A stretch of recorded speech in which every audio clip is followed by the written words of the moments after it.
बिस्मिल्लाहिर्रहमानिर्रहीम अल्लाहुम्मा सल्लि अला मुहम्मद व अला आलि मुहम्मद। एक सवाल आजकल जो अक्सर पूछा जा रहा है और फिर सोशल मीडिया के होते हुए इसमें और ज़्यादा शिद्दत आ गई है, वो ये है कि भैंस और भैंसे यानी कट्टे की कुर्बानी करना और भैंस की कुर्बानी करना कैसा है। कुछ लोग सोशल मीडिया पर अपने बयानात के अंदर और वीडियोस के अंदर बहुत ज़्यादा सख्ती दिखा रहे हैं। वो या शायद ये साबित कर रहे हैं कि कट्टे या भैंस की कुर्बानी बिल्कुल सिरे से है ही नहीं, और जो अब आप करते हैं वो बिल्कुल ही कुरान और सुन्नत के मुखालिफ करते हैं।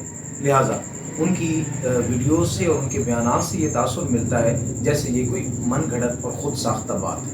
आइए चंद बातें कुरान व हदीस, इजमाए उम्मा और ताबईन और हमारे बुज़ुर्गों सलफ़ सालिहीन की रोशनी के अंदर और उनकी तालीमात को देखते हुए कि क्या भैंस और भैंसे की कुर्बानी जो है वो हमारे अकाबिर, हमारे बुज़ुर्गों ने की है या ये कुछ साख्ता बात है। कुरान अज़ीज़, कुरान रशीद में अल्लाह तबारक व तआला ने 8 किस्म के जानवर जिनकी कुर्बानी का जिक्र फरमाया है। फरमाया वलिकुल्लि उम्मतिन जअलना मनसकन लियज़कुरु स्मल्लाहि अला मा रज़क़हुम मिन बहीमतिल अनआम। और हर उम्मत के लिए हमने एक कुर्बानी मुकर्रर फरमाई ताकि वो इस बात पर अल्लाह का नाम याद करें कि उसने उन्हें बेज़ुबान चौपायों से यानी जानवरों से रिज़्क़ अता फरमाया। 12-17 सूरह अल हज की आयत नंबर 34 ये है जिसके अंदर रब तबारक व तआला बहीमतुल अनआम का तज़किरा फरमा रहा है। याद रखिए, बहीमतुल अनआम इसकी खुद जो तशरीह है फिर कुरान अज़ीज़ ने फरमाई है।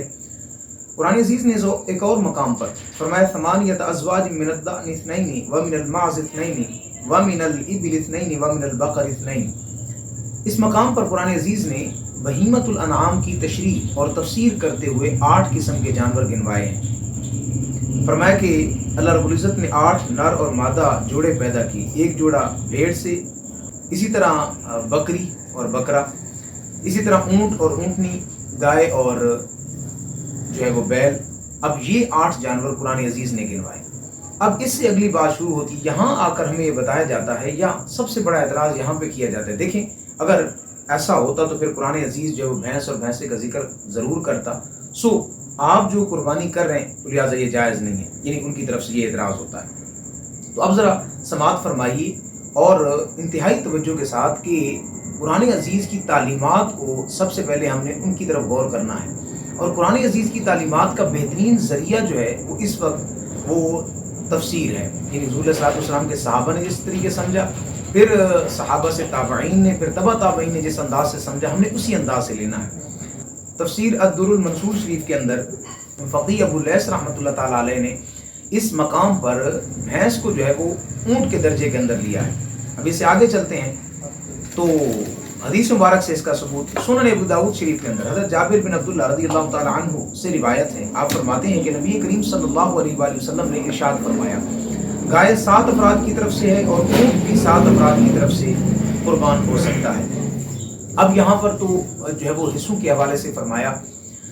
तफसीर अद-दुर्रुल मंसूर शरीफ के अंदर फ़क़ीह अबू लैस रहमतुल्लाह ताला अलैह जो मशहूर मुफस्सिर भी हैं, मशहूर ताबई भी हैं, आप रहमतुल्लाह ताला अलैह की तालीमात भी हमें ये बताती हैं कि जो है वो भैंस ये ऊँट की एक किस्म में से है, यानी जिस तरह ऊँट के 7 हिस्से होते हैं उसी तरह भैंस उसकी एक किस्म में से है और उसी तरह उसके भी 7 हिस्से होंगे। अब इससे अगली बात कि यहाँ पर फिर एतराज़ करते हैं, देखें हदीस मुबारक के अंदर तो गाय के अल्फाज हैं, भैंस के अल्फाज तो नहीं है, लिहाजा जब भैंस के अल्फाज नहीं है तो सिरे से कुर्बानी ही जायज़ नहीं है। तो हदीस पाक में बकरा का लफ्ज़ इस्तेमाल किया गया है और बकरा एक जिन्स है जिसके तहत मुख्तलिफ किस्म के जानवर आते हैं, उनमें एक जामूस यानी भैंस भी आता है। अब ये मशहूर किताब लिसानुल अरब जो लुगत की यानी लैंग्वेज ज़ुबान की मोतबर किताब है, जो हर मकतब फ़िक्र इसको मानता भी है, जानता भी है और इसकी तालीमात से भी वाकिफ़ है। तो लिसानुल अरब के नज़दीक भैंस जो है ये गाय की किस्म में से है। जब गाय की किस्म में से है तो बग़ैर किसी तरद्दुद के उसकी कुर्बानी भी जायज़ है। अब इससे अगली बात फिर यहाँ पर हमें जो है वो कहा जाता है कि चूँकि अगर ज़ुबान ने उसको जो है वो किस्म कह दिया तो ज़ुबान की बात पर हम कैसे एतराज़ कर सकते हैं। आइए हज़रत मौलाए कायनात मौला अली शेर खुदा रज़ियल्लाहु ताला अन्हु, आप रज़ियल्लाहु ताला अन्हु का जो फरमान है ये मुस्नदुल फिरदौस के अंदर जिल्द 2 है, सफ़ा 124 यानी 124 बेरूत से ये छपी है। حضرت مولا علی رضی اللہ تعالیٰ عنہ فرماتے ہیں کہ بھینس قربانی میں 7 افراد کی طرف سے کافی ہے، یعنی حضرت مولا علی رضی اللہ تعالیٰ عنہ بھینس کو گائے کی قسم میں لیتے ہیں، اور آگے بھی مسئلہ حل فرما دیتے ہیں کہ بھینس کے بھی 7 حصے ہو سکتے ہیں۔ اس سے آگے چلیں، مصنف ابن ابی شیبہ کے اندر مشہور جو ہے وہ حدیث مبارک ہے، حضرت حسن بصری رضی اللہ تعالیٰ عنہ جو مشہور تابعی ہیں اور حضرت مولا علی رضی اللہ تعالیٰ عنہ کے شاگرد ہیں، حضرت امام حسن بصری رضی اللہ تعالیٰ عنہ فرمایا کرتے تھے کہ بھینس گائے کی ایک قسم ہے، لہٰذا اس کے تمام احکام جو ہے وہ گائے کی طرح ہیں۔ یہ مصنف ابن ابی شیبہ کے اندر حدیث مبارک موجود ہے۔ اسی طرح فقہ حنبلی کے مشہور امام اور کروڑوں حنابلہ کے جو ہے وہ محبت کرنے والے امام حضرت امام احمد بن حنبل رحمۃ اللہ تعالیٰ علیہ سے بھینس کی قربانی کے متعلق سوال کیا گیا تو آپ نے فرمایا کہ میں اس کے جواز کے متعلق کسی کا اختلاف نہیں جانتا، یعنی امام احمد بن حنبل رحمۃ اللہ تعالیٰ علیہ اپنے دور مبارک کے اندر یہ فرما رہے ہیں کہ ہمارے دور کے اندر بھینس کی قربانی کے حوالے سے کوئی اختلاف نہیں ہے۔ یہ مسائل الامام احمد بن حنبل کتاب الاضحیہ کے اندر یہ جو ہے وہ مسئلہ موجود ہے۔ اسی طرح علامہ ابن منذر نیشاپوری رحمۃ اللہ تعالیٰ علیہ آپ رحمۃ اللہ تعالیٰ علیہ فرماتے ہیں کہ علماء کا اس بات پر اجماع ہے کہ بھینس کی قربانی بالاتفاق جائز ہے اور اس کا حکم جو ہے وہ گائے والا ہے۔ اسی طرح کروڑوں مالکیوں کے پیشوا حضرت امام مالک بن انس رضی اللہ تعالیٰ عنہ ما فرماتے ہیں کہ بے شک بھینس تمام احکام میں گائے کی طرح ہے۔ اب یہ موطا امام مالک جو مشہور زمانہ حدیث شریف کی کتاب ہے، آپ اس کے اندر فرماتے ہیں کہ بھینس جو وہ گائے کی قسم ہے۔ حضرت امام یحییٰ بن شرف نووی رحمۃ اللہ تعالیٰ علیہ جو مشہور شافعی بزرگ ہیں، آپ رحمۃ اللہ تعالیٰ علیہ فرماتے ہیں گائے جنس ہے اور بھینس اس کی قسم ہے، لہذا جو احکام گائے کے ہیں اسی طرح احکام جو ہے وہ بھینس کے ہیں، لہذا اس کی قربانی بالکل جائز ہے۔ اسی طرح حضرت امام قاضی خان رحمۃ اللہ تعالیٰ علیہ جو مشہور ہمارے جو ہے وہ فقیہ ہیں، آپ رحمۃ اللہ تعالیٰ علیہ فتاوی قاضی خان کے اندر فرماتے ہیں کہ جانوروں میں سے 4 کی قربانی جائز ہے، بھیڑ، بکری، گائے اور اونٹ، اور پھر وضاحت کرتے ہوئے فرماتے ہیں کہ یاد رکھیے کہ بھینس جو ہے یہ گائے کی قسم میں سے ہے۔ یہ ہم نے احادیث طیبہ کی روشنی کے اندر، تابعین کی روشنی کے اندر اور مشہور مفسر کی اور بالخصوص جو بعد کے ائمہ و مجتہد تھے ان تمام کی جو ہے وہ مبارک تعلیمات کی روشنی کے اندر اس بات کو ثابت کیا، اور جتنی بھی معتبر کتابیں ہیں ہماری لغت کی وہ تمام کی تمام اس بات پر جو ہے وہ شاہد ہیں کہ بھینس جو ہے یہ گائے کی قسم ہے، لہٰذا جو احکام گائے کے ہیں اسی طرح وہ بھینس کے ہیں۔